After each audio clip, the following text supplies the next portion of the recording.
everybody. Good morning to you. Morning. Morning. How many got more than 3 hours sleep? Raise your hands. Oh, well, thank you all who had to stay up. All right. So, good morning, everybody, and thank you for joining us after a long night.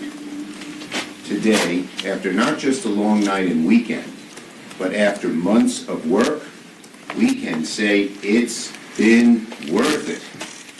Today we witnessed one of the most historic and consequential bills passed the Senate, a bill that so greatly impacts not just our national security, not just the security of our allies, but also the security of Western democracy as we know it. Tonight, finally, America led the way for freedom and democracy. And with this bill, the Senate declares that American leadership will not waver, falter, or fail.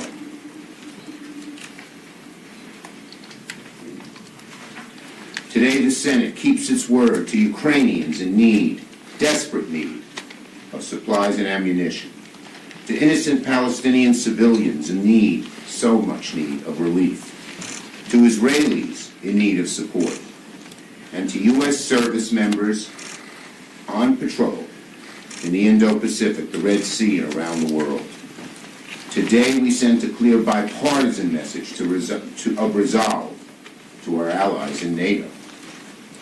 With the strong bipartisan vote in the Senate, it's clear that if Speaker Johnson brings this bill to the House floor, it will pass with that same bipartisan support. The responsibility now falls on Speaker Johnson and House Republicans to approve this bill swiftly. And I call on Speaker Johnson to rise to the occasion, to do the right thing, bring this bill to the floor. As I said, given the large, robust majority here in the Senate, it is clear that if that bill is brought to the floor, our bill is brought to the floor, it will pass. But if the hard right kills this bill, it would be an enormous gift to Vladimir Putin. It would be a betrayal of our partners and allies, and an abandonment of our service members. And as I said, I believe if this bill is brought to the House floor, it will pass with strong bipartisan support. There are large numbers of Democrats and Republicans in the House who know we have to stand up to our responsibilities and aid Ukraine. I thank all of my colleagues in the Senate who supported this bill. Thank you to Senators Murray and Murphy, Sinema and Langford, Collins, Leader McConnell as well.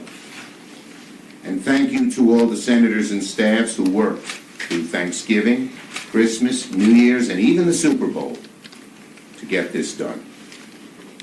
Finally, these past few months have been a great test for the U.S. Senate to see if we could escape the centrifugal pull of partisanship and summon the will to defend Western democracy and our own country's values when it matters most. Today, the Senate resoundingly passed that test. Makes me proud of the Senate. Today, the Senate made sure that the United States is closer to meeting the monumental and consequential moment that we are in. And now, it's up to the House to meet this moment, do the right thing, and save democracy as we know it. Questions? Sure. We'll take it this subject first.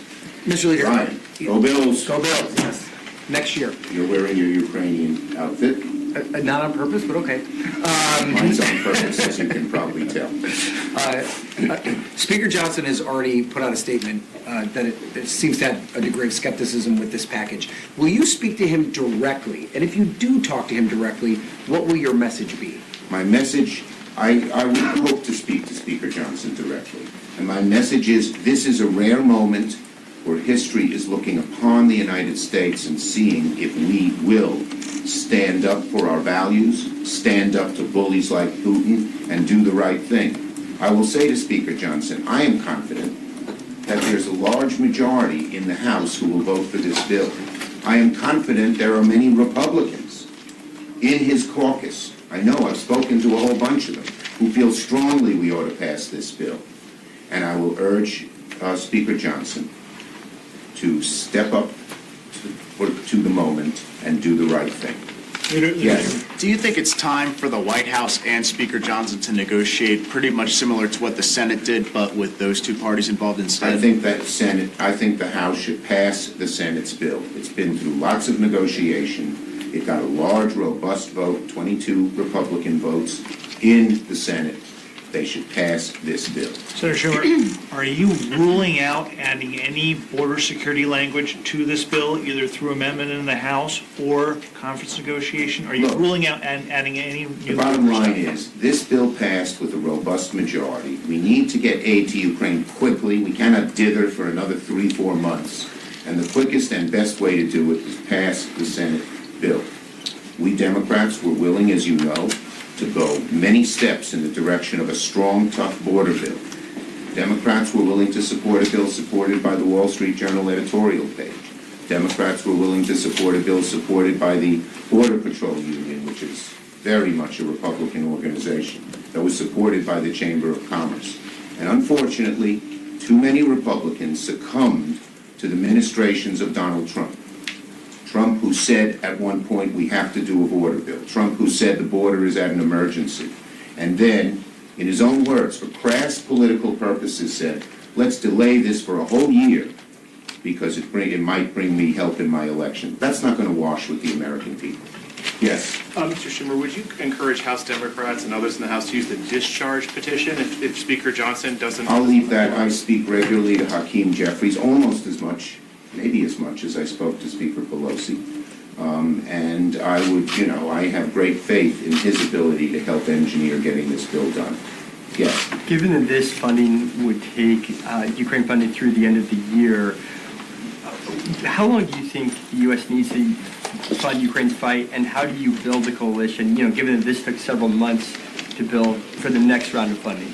I think that the strong vote, particularly on the Republican side in the Senate, despite the fact that their, putative presidential candidate argued so strongly against it, gives us more momentum. And I think that it will be, if we have to pass future aid to Ukraine, it will be easier, not harder. But right now, this is a robust package that lasts till the end of the year. So I'm glad it was full and robust. Yes. Mr. Leader, when you come back from recess, it will be a very short period of time until we have government funding deadlines. Where does that stand? What are your talks on that? And do you think that Ukraine aid, would you like to see that possibly rolled into any funding Okay, bills? let me ask. First, Patty Murray and Susan Collins, are working as a really good team together. There's broad support in the Senate, and I believe in the House, where we worked with Speaker Johnson on the last bill to not shut down the government and fund things. We've done our 302As, we've done our 302Bs, and almost as we speak, maybe not early this morning after we were all up last night, but as we speak in day-to-day talk, they're working on getting these bills done. So I'm very optimistic that we can get them done by March 1st. As for adding one thing or another, we'll have to wait and see. The next step is for the House to pass the bill the Senate passed. Yes. Former President Trump seemed to suggest the other day that he might want to see foreign aid be turned into loans to allied countries. If the House tried to amend this package to do that, would that be a non-starter? Look, the House should pass our bill. It's been through the crucible of 4 months of negotiations and ups and downs. It passed the crucible on the Republican side of almost a majority of Republicans rejecting the result of their putative presidential candidate. We ought to stick with this bill. I mean, no one even knows how this loan program would work, because Donald Trump says something off the cuff doesn't mean Republicans should march in lockstep to do it. Yes. Polls show that voters are very concerned about President Biden's age and the state of his memory.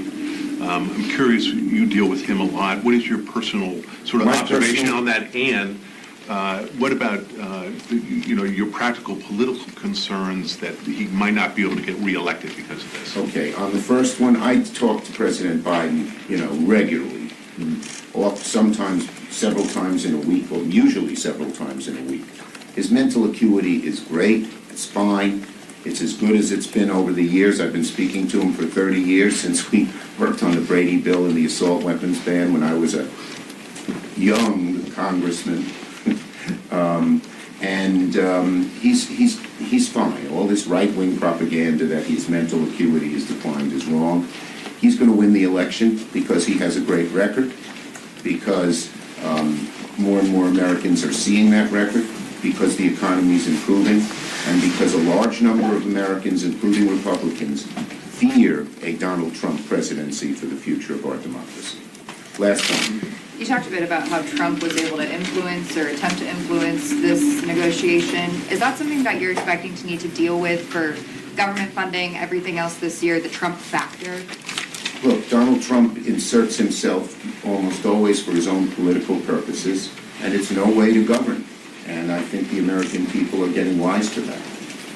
Thank you, everybody. Thank you, Mr. Thanks. Mayor. Thank you for staying here. And for next year. Next year. Go Bills. Go Bills. No commands.